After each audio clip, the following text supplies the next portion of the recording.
বাংলাদেশে অসংখ্য শোয়েব আক্তারের ফ্যান দেখবেন। তারপর যারা পেস বোলাররা আছে ওদেরকে গাইড করতে পারবে শোয়েব আক্তার। এলেক্স যদি নাও আসতে পারে প্রথমের দিকের ম্যাচে, আসলে আমরা কন্ট্রাক্ট করেছি হচ্ছে গুরবাজের সাথে। মানে শোয়েব আক্তার তো বিগ নেম, গত বছর আমরা দেখলাম শাহিদ আফ্রিদিকে একটা দল নিয়ে এনেছিল এবং এই প্লেয়ারদের তো অনেক হাইট থাকে আসলে। তো শোয়েব আক্তারকে কিভাবে কাজে লাগাবেন আপনারা? টুর্নামেন্টের আগেই আপনারা নিয়ে আসছেন, নিশ্চয়ই প্রচারণায় থাকবেন তিনি। আমরা যখন ছোটবেলা থেকেই খেলাধুলা দেখতেছিলাম তখন থেকে যদি মানে স্পেসিফিক কয়েকটা প্লেয়ারের ফ্যান বেস চিন্তা করেন, Shoaib Akhtar was one of them. So আমি নিজেও শোয়েব আক্তারের ফ্যান, আমাদের ম্যানেজমেন্টে যারা আছে, ইভেন আপনি বাংলাদেশে অসংখ্য শোয়েব আক্তারের ফ্যান দেখবেন। তো যখন আমরা দেখেছি যে সে লাস্ট 15 ইয়ার্স ধরে আসলে বাংলাদেশে আসেনি, তো সেটা আমাদের জন্য একটা ইন্সপিরেশন হিসেবে ছিল। তো গত বছর আপনারা দেখেছেন যে শহীদ আফ্রিদি এসেছে। তো আমরা প্ল্যান করেছি এবার শোয়েব আক্তারকে নিয়ে আসতে, যাতে আমাদের ওভারঅল যেই বিপিএল এর যে সিনারিওটা সেটা আমরা চেঞ্জ করতে পারি। অ্যাট দ্য সেম টাইম আমাদের স্পন্সর পার্টনার যারা আছে তাদেরও কিছুটা রিকোয়েস্ট ছিল শোয়েব আক্তারকে নিয়ে। তো আমরা প্ল্যান করেছি যে আমাদের ব্র্যান্ডিংয়ের দিক থেকেও এটা একটা পজিটিভ ইম্প্যাক্ট ফেলবে, ওভারঅল বিপিএল এর উপর পজিটিভ ইম্প্যাক্ট ফেলবে। অ্যাট দ্য সেম টাইম আমাদের যেসব প্লেয়ারদের আমরা সিলেক্ট করেছি, বিশেষ করে তাসকিন, তারপর যারা পেস বোলাররা আছে ওদেরকে গাইড করতে পারবে শোয়েব আক্তার। পুরো থ্রুআউট দ্য সিজনে আপনাদের দলের সঙ্গে থাকবে? ওয়েল, আপনারা হয়তো গতকাল দেখেছেন যে উনি নেক্সট 2-1 দিনের জন্য আসবে। তো এবার আসাটার পিছনের রিজন হচ্ছে আমাদের স্পন্সরদের এন্ডোর্সমেন্ট, প্লাস হচ্ছে আমরা কিছু ফ্যান এঙ্গেজমেন্ট অ্যাক্টিভিটি করব। এর পরবর্তীতে আমাদের স্কোপ থাকলে আমরা আবার খেলার সময় নিয়ে আসবো ওনাকে। ওটা শিওর না আপনারা খেলার সময় থাকবে কিনা টিমের সাথে?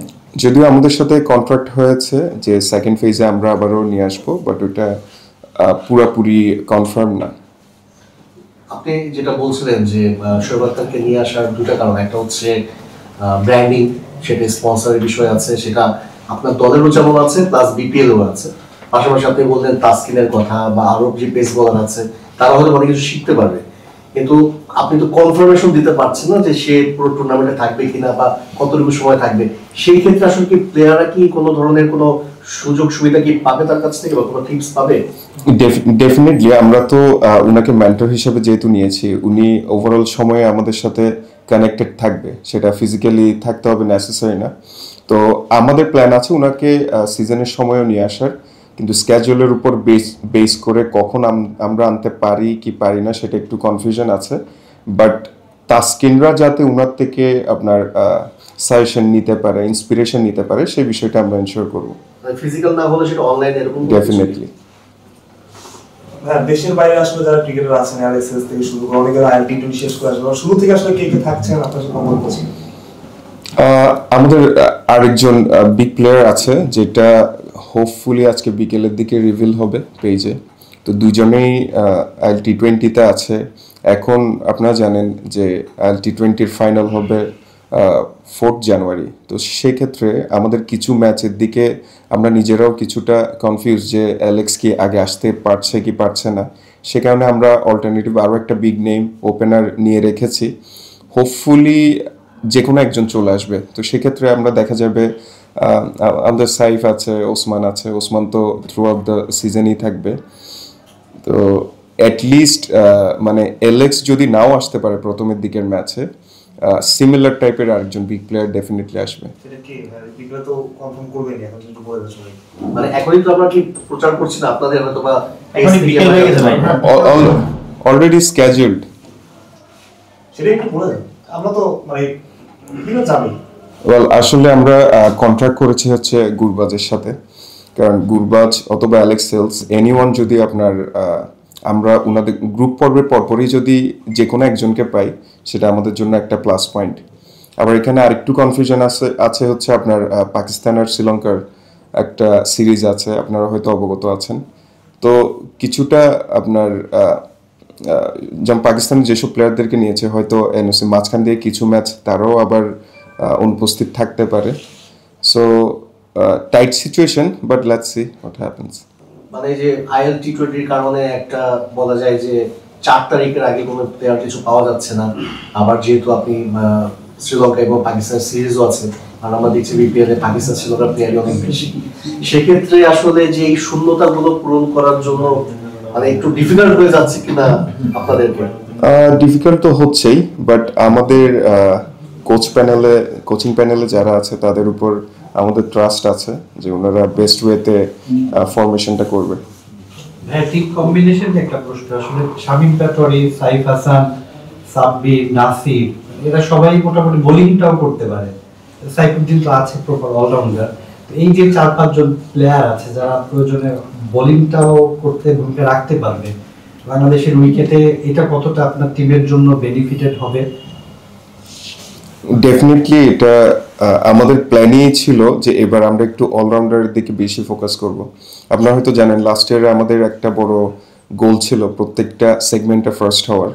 তো মাঠের পারফরমেন্সের দিকে আমরা কম ফোকাস করার কারণে দেখা গিয়েছে মাঠের পারফরমেন্স কম্পারেটিভলি লেস ছিল, যদিও আমরা সোশ্যাল বা অন্যান্য প্ল্যাটফর্মগুলোতে অনেক হাইপ ক্রিয়েট করেছি, অনেক বেটার পারফর্ম করেছি। তো এবার আমাদের ফোকাসড হচ্ছে সোললি আপনার ফিল্ড কেন্দ্রিক। এই কারণে আপনি দেখবেন আমাদের যেসব প্লেয়ার সাইনিংগুলো আছে মানে most of them big name, আর কয়েকজন হয়তো আছে যারা আমাদের অপশনাল হিসেবে রেখেছি। তো এই যে সাইফ হাসানের কথা বলছেন কিংবা নাসিরদের কথা বলছেন, ডেফিনেটলি যদি আমাদের কোচ যদি মনে করে যে ওনাদেরকে দিয়েও কয়েক ওভার হয়তো করাতে পারেন, যদি এটা solely dependent on coach basically. একটা বিষয় সেটা হচ্ছে যে আপনাদের মানে স্পিনারদের কথা বলছিলেন, যাদের কথা বললেন তারা পার্ট টাইম সবাই গেল বা কোয়ালিটি স্পিনারের একটা অভাব মনে হয় আপনাদের টিমে দেখা যাচ্ছে, এবং এটা ফ্যানরা হয়তো বা মনে করে একজন লেগ স্পিনারও হয়তো বা সেখানে অভাব আছে। তো এই ব্যাপারটা নিয়ে আপনারা কি ভাবছেন, বা আসলে মানে এর মধ্যে কোনো সাইনিং কি থাকবে কিনা স্পিনার, ভালো কোনো স্পিনার এরকম? যদিও আমাদের স্পিনার লিস্টে তো বেশ লম্বা, আপনারা হয়তো জানেন এই যে পার্ট টাইম বোলারও আছে, সাইফ আছে, নাসির আছে, তাইজুল ইসলাম আছে, ইমাদ ওয়াসিম আছে। তো তারপরও আমরা আরও কিছু প্লেয়ারদের সাথে প্রসেসে আছি কথাবার্তা বলার জন্য। হোপফুলি যেই দুর্বলতাটা আপনারা বলেছেন সেটাও আমরা খুব শীঘ্রই কাটিয়ে উঠবো। আতিক ভাই, আপনারা প্র্যাকটিস আসলে করতে শুরু করবেন, মানে যেহেতু সিলেটে খেলা আমাকে ঢাকা থেকেও শুরু করবেন, প্র্যাকটিস ম্যাচ খেলার পরিকল্পনা আছে কিনা আপনাদের? আমাদের সিলেট থেকেই করার প্ল্যান আছে। কত তারিখ থেকে?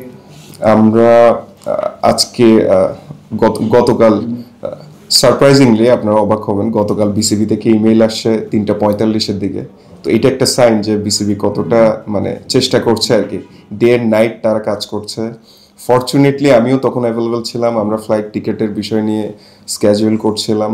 তো পরে ইমেলটা আসলো, দেখলাম ফিক্সার লিস্ট, তো ওখানে আপনার 24 তারিখ থেকেই প্র্যাকটিসের শিডিউলগুলো করা।